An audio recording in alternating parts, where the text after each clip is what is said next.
안 받아서 두바 하거나 또 무거운 거 해주다가 야.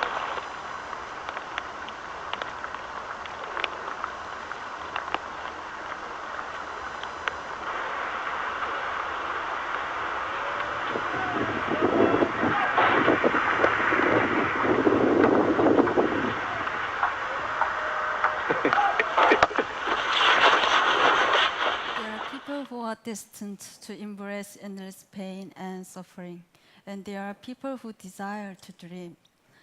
Everybody dreams, of course, but does anybody want to dream more than the people of North Korea? Their lives are spent inside a virtual prison without even knowing about the truth or human rights. My hometown is North Korea, and near the Chinese border.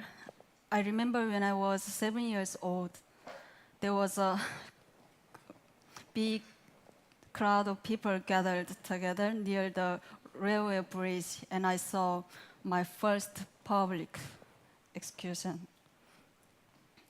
Also, I remember seeing flashing neon signs across the border in China compared to the constant power shortages in North Korea.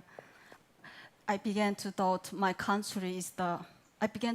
that the government propaganda that our country is the best in the world.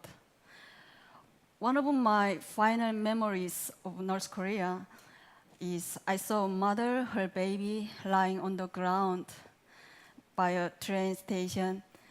And the mother was so skinny, and the baby looked close to death.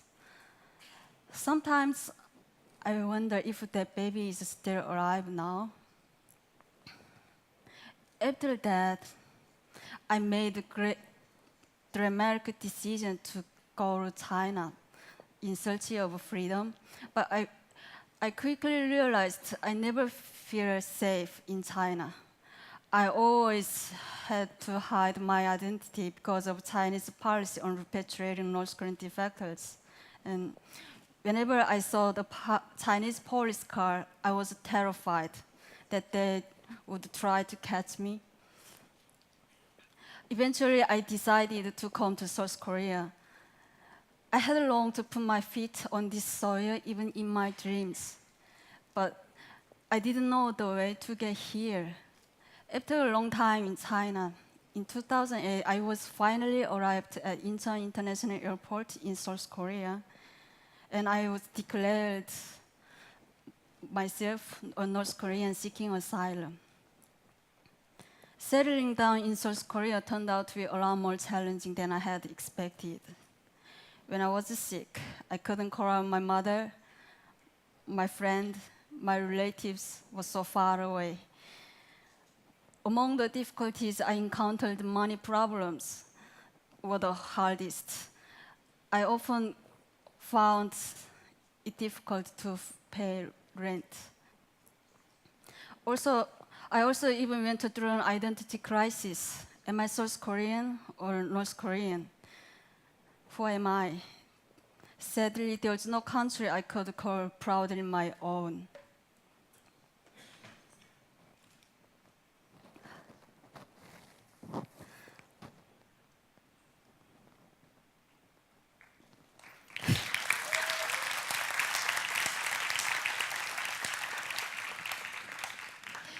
After a year's confusion, I finally managed to find meaning in my new life.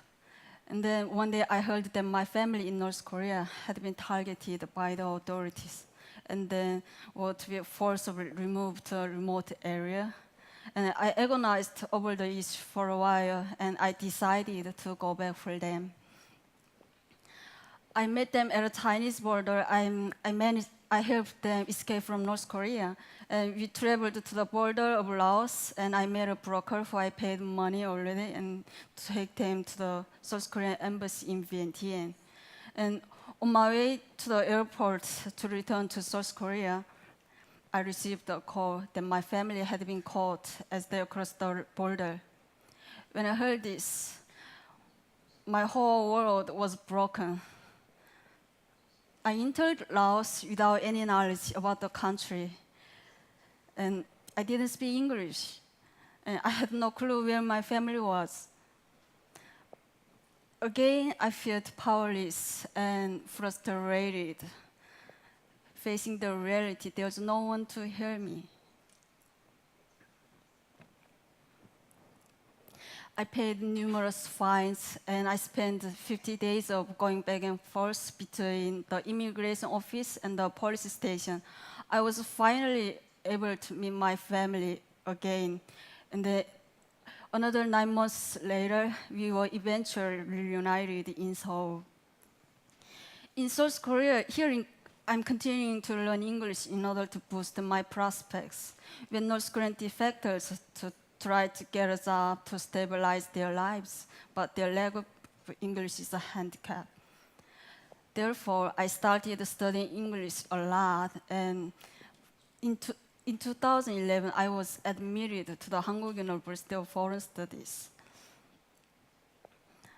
I put all of my efforts into all of my activities.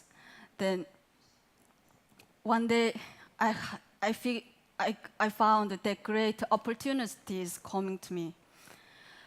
I hope today my brief story can help you guys to gain more insight into the difficult struggle facing many North Koreans.